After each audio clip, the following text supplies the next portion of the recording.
ça, et les années 90, tu peux parler de ça. C'est la période où on appelle ça les écoles de football. Voilà, les écoles, voilà, c'est ça aussi qui est très intéressant. Un autre truc qui commence à naître un peu chez nous en ce moment, c'est les années 90. Dans les années 90, c'est la naissance des écoles de foot un peu, fait par des mécènes un peu très riches de notre pays, genre comme Fotso Victor et comme la CAI, ça c'est qui encore? Kadji. Oui, j'ai oublié son prénom, mais Kadji, et Ototo qui fait le Victor Fotso, c'est des brasseries, c'est ça? Et Kadji Sport Academy et Ototo, c'est là où la plupart de certains gars qui vont composer la génération de 2000 sortent. Je crois que Jita sort de là-bas. Jita, il y avait Eto. Eto sortait des brasseries, après il était parti à la KSA. Et Sambana sort des brasseries. Je pense, oui. Oui, Foué aussi.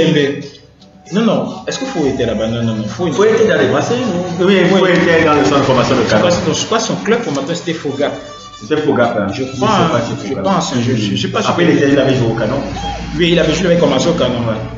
Donc je pense pas qu'il était là-bas, mais en tout cas il y avait Sombana, il y avait Olembe. Olembe c'est la KSA ou les brasseries? Moi je confonds. Parce que c'était les deux qui sortaient, la KSA là-bas. C'est parfois qu'il y avait des joueurs qui quittaient de là-bas. Foué n'était pas là-bas, il était à Fogap de Yaoundé. C'est là-bas il a commencé. Il était là-bas Union de Garouapé, il est parti à Fogap. Mais avant, c'était ça. Même Kamini à un moment donné. Kamini, comment il s'appelle encore? Djemba. Bon, ça c'est encore pas encore plus loin, mais à un moment. Je crois aussi était là-bas. Oui, ça c'est les joueurs qui vont venir même après. 2000 ans, tu vois. Mais c'est ces deux centres de formation là commencent et c'est des initiatives personnelles, c'est pas fait par la fédération, c'est pas fait par l'État. C'est pas fait par l'État. Je crois que la Kadji Sport Academy avait, il y avait comme Angibo aussi était là-bas. Oui, bon là c'est pas un joueur. Bon, c'était pas les joueurs, et le fils de comment il s'appelle encore là? Le fils du humoriste là. Ando. Oui. Non, il ne vient pas de là. Il ne vient pas de la Kadji Sport. Non. Je pense pas. Joseph Milo, je pense pas. Oui, il venait pas de là. Est-ce qu'il y avait un partenariat entre l'équipe fils de Neuchâtel et la Kadji Sport? Non, je peux vérifier. Tu disais Ndo. Non, il était à Coton Sport. Il était à Coton Sport. Après, il était parti à Neuchâtel parce que je savais qu'à l'époque, il jouait à Neuchâtel Xamax. Donc, on avait ces deux équipes-là. Donc, c'est ça qui permet. En ce moment, il y avait quelque chose qui se construisait là. Et c'était le fait des mécènes. C'était pas le fait de la fédération, c'était pas la fédération. C'est des mécènes qui avaient eu cette idée de dire ils étaient partis à l'étranger, ils avaient vu un peu comment Clairefontaine, ils ont un Clairefontaine et autres. Pourquoi ne pas faire ça avec le Cameroun? Répéter ce même modèle. Oui, avec le Cameroun. Et c'est ça que les joueurs ont commencé à sortir de là. Et la Coupe du Monde 98 est un peu le laboratoire de ça. C'est un peu comme on a parlé tout à l'heure de 82. Non, c'est quoi? C'est 78 non? Oui, avec le canon. Oui, avec le canon. C'est un peu le laboratoire maintenant de ça. Et qui vient avec le laboratoire de ça, qui commence à comprendre de ça? Claude Leroy, qui était déjà qui avait été notre entraîneur en 88. Il revoit ça, il dit il y a ces petits jeunes là, et il commence à sélectionner. Il y a Eto, vient à la Coupe du Monde. Il y avait Eto, il y avait Olembe, il y avait Foué devait être là, mais non, Foué devait être là. Oui, il devait être là, mais il s'était blessé. Il s'était blessé avant la Coupe du Monde. Janka était là. Dita n'était pas là. Laurent n'était pas encore là. Laurent était là en 98, non? Ah oui, attends. Mais Laurent ne vient pas de la Kadji Sport Academy. Oui, non, mais je veux dire, les joueurs. Il prend des jeunes joueurs. Des jeunes joueurs qui composent les 98. Et il y a beaucoup de gens qui disent de la Kadji Sport aussi parmi là-dedans aussi. Donc il commence à faire un peu le même truc que Jean-Vincent un peu. On a une Coupe du Monde un peu mi-figue, mi-raisin. C'est-à-dire, on se dit qu'on aurait pu se qualifier au deuxième tour. Mais ça s'est joué. C'était le match contre le Chili, je crois. Il y a d'abord le match contre l'Autriche, on fait un nul bidon. 1-1, on fait un nul avec le type de Polster, tu vois. Le but à la de Janka qui a fait le tour du monde. Qui a fait le tour du monde. Et après notre troisième match contre. Bon, le deuxième match, tu vois, ça contre l'Italie, on a perdu 3-0. Le match contre le Chili qui se joue à. On avait perdu quoi? On avait fait 1-1. Et il y avait le but de Mambi qu'on avait refusé et tout là. Est-ce qu'il y avait pas hors-jeu sur le truc là? C'est pas hors-jeu, moi j'aime pas les. Moi je vois qu'il y avait hors-jeu. Moi j'aime même pas les débats comme ça là. C'est les débats de. Après les mecs étaient encore partis dans une sorte de polémique bidon en disant que oui, c'était parce qu'il y avait c'était simultané avec le Maroc qui devait se qualifier. Et il y avait eu le pénalty que la Norvège contre le Brésil avait eu. Je me souviens. Dans le truc, donc les gens partaient dans leur théorie bizarre, du complot. Donc là, mais Ce qu'on peut dire dans la Coupe du Monde 98, moi je la fais un peu en parallèle avec la France à la Coupe d'Europe 96. C'est-à-dire c'était le laboratoire de la génération qu'on allait voir. Qui allait dominer. Qui allait dominer après. Parce que tous les joueurs là sont sélectionnés par. Plein de joueurs sont sélectionnés par. Claude Leroy. Et après Claude Leroy en partant, il a même Pierre Lechamp. C'est lui qui a même Pierre Lechamp. Il dit que vous devez aussi, c'est un gars que vous connaissez très bien. Et Pierre Lechamp continue le travail. Un peu de Claude Leroy. Et c'est ça, on voit les fruits à partir la CAN 2000. Bon, on gagne la CAN 2000. Dans la CAN 2000, ça se joue au Nigeria et au Ghana. Oui. Dans le cas, le Cameroun dans cette compétition, il n'est même pas un favori, un grand favori.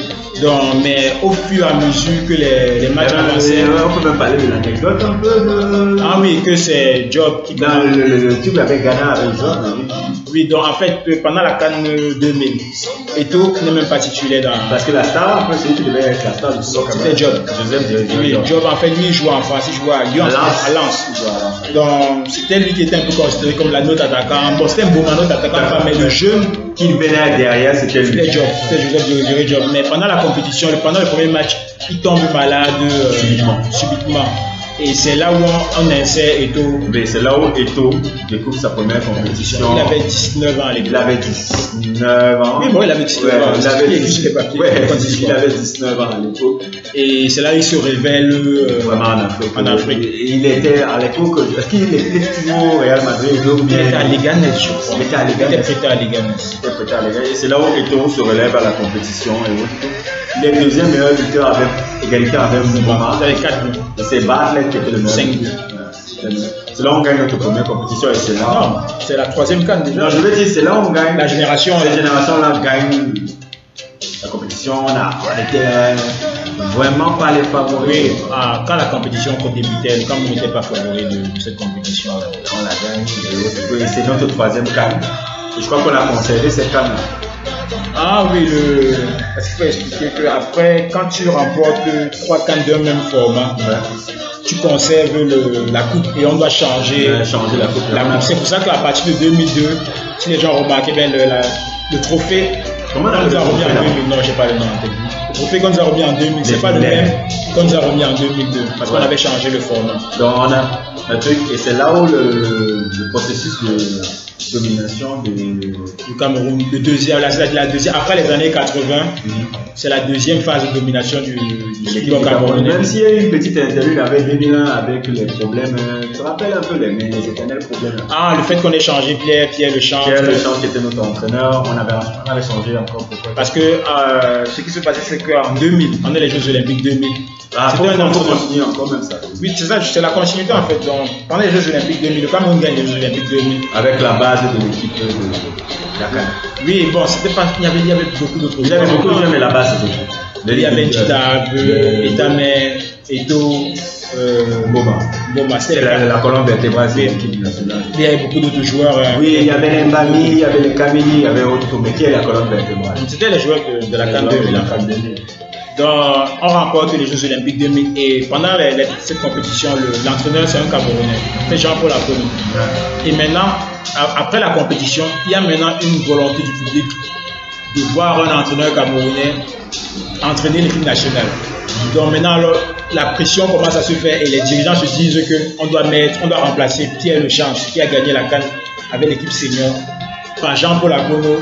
Et Pierre Lechamp reste toujours quand même directeur technique national. Oui, mais on le remplace par Jean-Paul Akono qui a gagné les Jeux Olympiques. Et qu'est-ce qui se passe maintenant?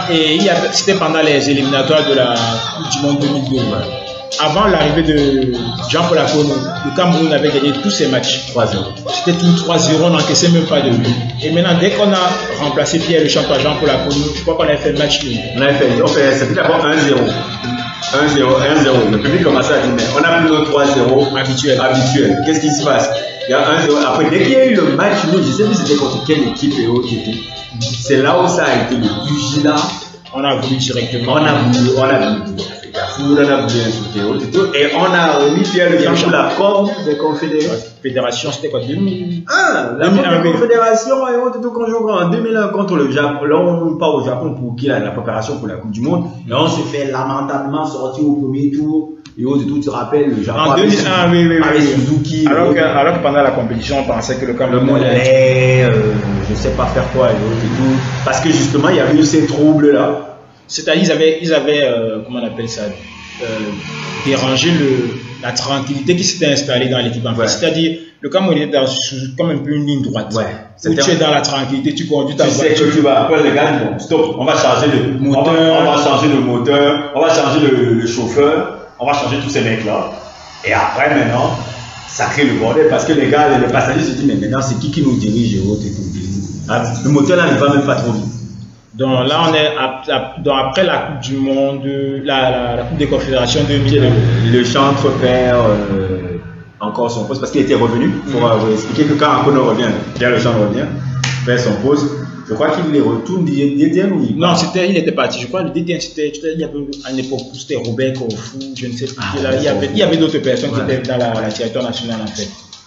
Donc, on est quand même en 2001. Et là, maintenant, c'est là où on voit l'arrivée d'un autre entraîneur allemand qui est Schäfer. Donc c'est avec Schäfer qu'on part à la CAN 2002. Oui, donc tu peux un peu expliquer ce qui se passe pendant la CAN 2002, c'est la CAN où l'équipe nationale, je pense que en 2002, l'équipe nationale de cette génération-là était la plus forte. Ils sont au sommet. Ils sont au sommet de leur physiquement.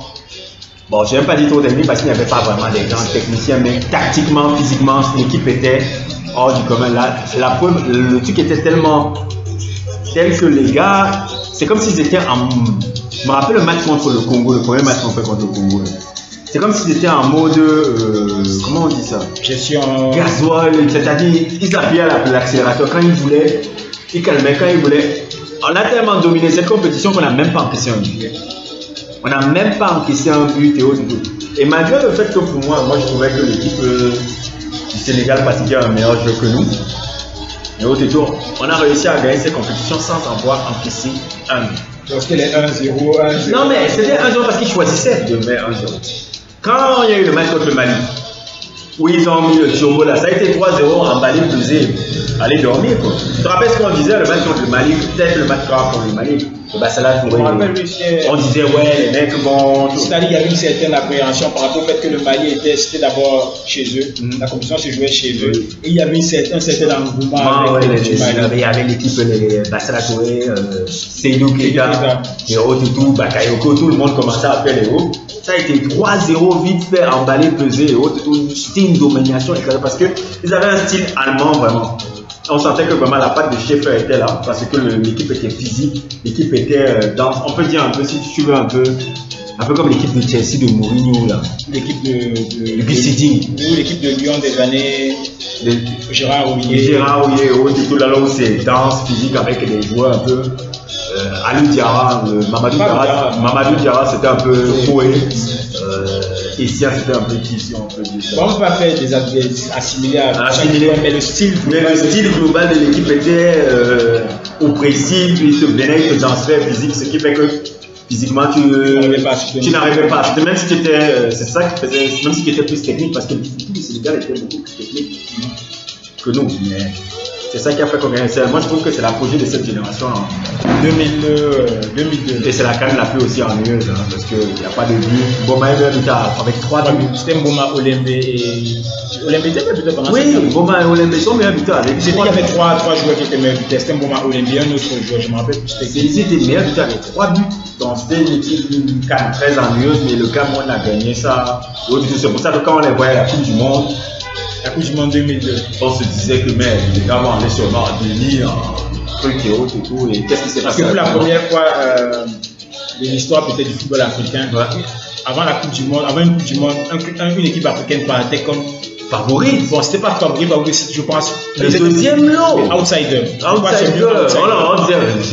quand même les mecs. Parce que les favoris c'était la France, l'Argentine, c'était la France et l'Argentine. Voilà. Et maintenant il y avait des outsiders. Le Cameroun faisait partie de cette deuxième catégorie là, d'outsiders. Quand on se dit ils ne sont pas favoris, mais il faut faire très attention à eux parce qu'ils peuvent poser des problèmes à beaucoup d'équipes en fait. Donc, pendant la CAN 2, la Coupe du Monde. D'ailleurs, je pense que ça n'a pas fait un sujet même un peu sur ça. Ça s'appelait la blessure, si je me trompe pas, qui parlait justement qui faisait un peu allusion à cette Coupe du Monde 2002 et la position de Cameroun, comment elle était. C'est-à-dire, je me rappelle qu'il y avait une situation où Eto'o parlait qu'on était favori pour la 2002 dans le podcast de Tchouaméni, si je me souviens bien. Et la réaction de Tchouaméni avait été tellement particulière que j'avais fait une vidéo qui expliquait ça. Donc ceux qui veulent une explication encore approfondie de comment était la Coupe du Monde 2002, les états de fait, comment le Cameroun était perçu là-bas, vous pouvez le voir sur mon sujet. Je pense que c'était la blessure et tout. Je le mettrai en description. Le lien en description. On reprend le cours des événements. En 2002, là. Explique aussi le contexte parce que le contexte. Qu'est-ce qui va se passer? Je me souviens très bien. Il y avait un contexte aussi, le même truc, le problème de. Ah, moi, ça s'est passé dans toutes les compétitions. Oui, mais il faut quand même toujours raconter, pourquoi moi un peu le même pattern qui revient. Parce qu'il y avait encore eu un truc de malaise. Hein. Il y avait un truc de prime. Donc, ça s'est répété pendant toutes les compétitions. Et les gars ne sont pas venus. Ils n'ont pas eu fait de préparation en fait. Ils n'ont carrément pas fait de préparation parce qu'ils faisaient la grève par rapport à un prime de match qui n'était pas venu. Avant même le match contre l'Irlande, la conférence. Premier match. Oui, il n'y a pas de préparation réelle de l'équipe et autres et tout là. Les seules préparations qu'on a eues, c'était les matchs.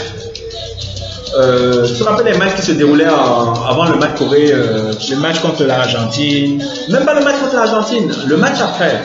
Les matchs qui se déroulaient en Corée là. Parce qu'il y avait des matchs avant. Par exemple, les matchs où le Zidane se blesse. Oui, avec Zidane, les matchs en Corée là. Et autres, tout qui étaient des matchs amicaux. C'était ça nos matchs de préparation. Hein. Le gâchis, parce que ma deuxième défaite la plus blessante, ça a été contre l'Allemagne pendant la Coupe du Monde. Pendant la Coupe du Monde. Pourquoi je suis blessé? Parce que quand on arrive en Allemagne, moi intérieurement, je sais qu'on est en demi-finale.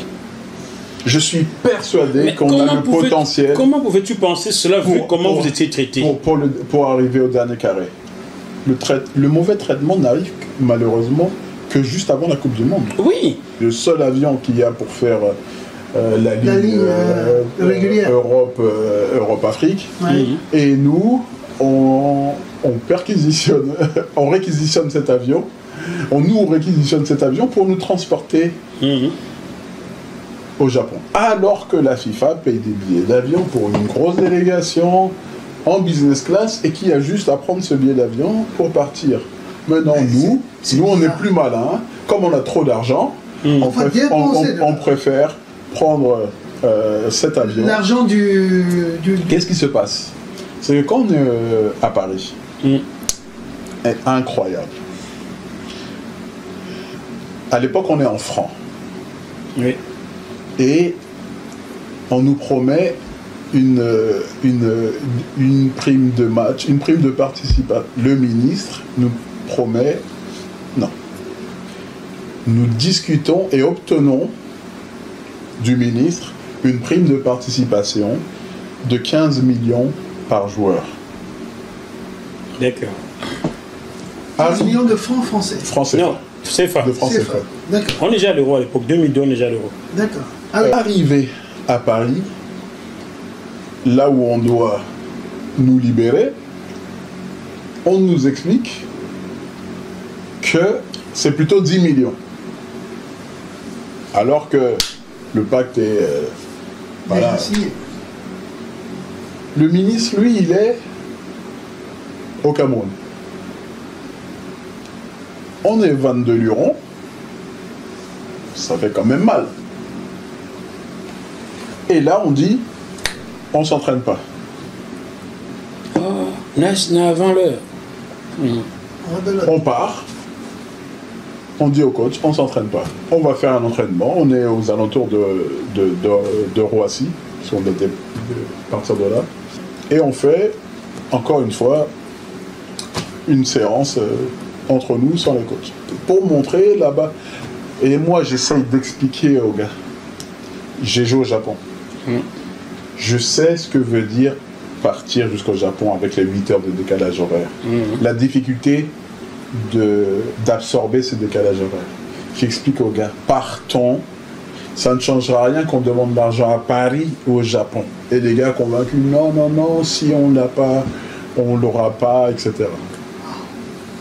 Ouais. Surtout qu'il y avait déjà des antécédents. Le ministre m'appelle, je lui explique que moi je veux bien partir. J'ai dit à mes coéquipiers, mais je suis solidaire de mes coéquipiers, je ne peux pas partir seul. Mes coéquipiers disent qu'on ne bouge pas. J'essaie de l'expliquer, on ne bouge pas. Pendant ce temps, vous savez, IATA, la régulation aérienne, un pilote, c'est pas une voiture. Non. Il prend pas sa voiture, il s'en va. Non. Il doit donner son plan de vol. Il a signalé tout ça. Il le dit une fois. On l'utilise pas une deuxième fois. On l'utilise pas la troisième fois. Ils ont dit, vous savez quoi? Vous deviez aller comme ça. Ben, vous allez faire comme vous voulez, mais vous ferez pas comme ça. D'accord. Ah, je comprends ce que Samuel explique à Didier Drogba. Donc, ce qui se passe, c'est que notre avion qui nous attend sur le tarmac de l'aéroport part 3 jours plus tard. Il n'y avait pas eu de préparation. Les joueurs s'étaient rencontrés là-bas. C'était ça, c'était tellement grave que les joueurs se sont rencontrés là-bas en Corée. Les matchs de préparation, là, c'était les binômes matchs amicaux là, avant la Coupe du Monde. Là. Les matchs amicaux en Corée, là, qui se déroulaient en Corée, au Japon, là, on avait eu.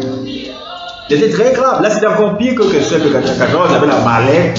Je trouve que c'était même pas pire, pas par rapport au fait que, comment on appelle ça, que la gestion était encore plus mauvaise. Je pense que c'était pire parce que là, pour une fois, on avait l'occasion d'être très compétitif. Je pense que c'est ça qui rend ça pire. C'est ça qui rend ça pire parce que je dis, mais c'est encore ça qui nous a foutu encore dans la merde. Parce que je dis, là, on avait l'occasion peut-être même, parfois même des gens disaient, on peut gagner même la Coupe du Monde là, qui sait. On aurait pu être très loin dans cette Coupe du Monde là. Mais la préparation a été monumentalement dégueulasse. Dégueulasse de A à Z. C'était le temps là. Mais que ça tombe à ce moment où on est au pic. Je pense que dans l'histoire de notre foot, on n'a jamais été tant au pic du foot. On est capable de regarder les mecs comme ça de droit aux yeux. Je me rappelle même le match contre l'Argentine. En tout cas, 2-2. On avait fait 2-2 et autres et tous les gars disaient les mecs là peuvent nous gêner. Les mecs là peuvent nous gêner. Mais ça a été lamentable. Dans la Coupe du Monde de 2002, là où on va sortir au premier tour. Avec 4 points. Avec 4 points, on a fait. C'était pas un match qui s'était passé là. On a fait un match nul contre l'Iran. Après le deuxième match, on a gagné l'Arabie Saoudite. Et le troisième match, on perd l'Allemagne. L'Allemagne 2-0. J'ai encore l'action de Olympique qui ira devant qui se chie dessus devant Oliver Kahn. Parce que Oliver Kahn gagne à ce moment, le gars se chie dessus. Après, j'ai encore cette action dans ma tête. Donc, ça a été vraiment. Moi, je pense que. Puisque l'échec de 94, ça c'est le pire échec. L'échec de 94, c'est pas un échec. On n'est pas arrivé là-bas en ayant des ça, là, pour moi, ça reste tout. C'est un gros échec.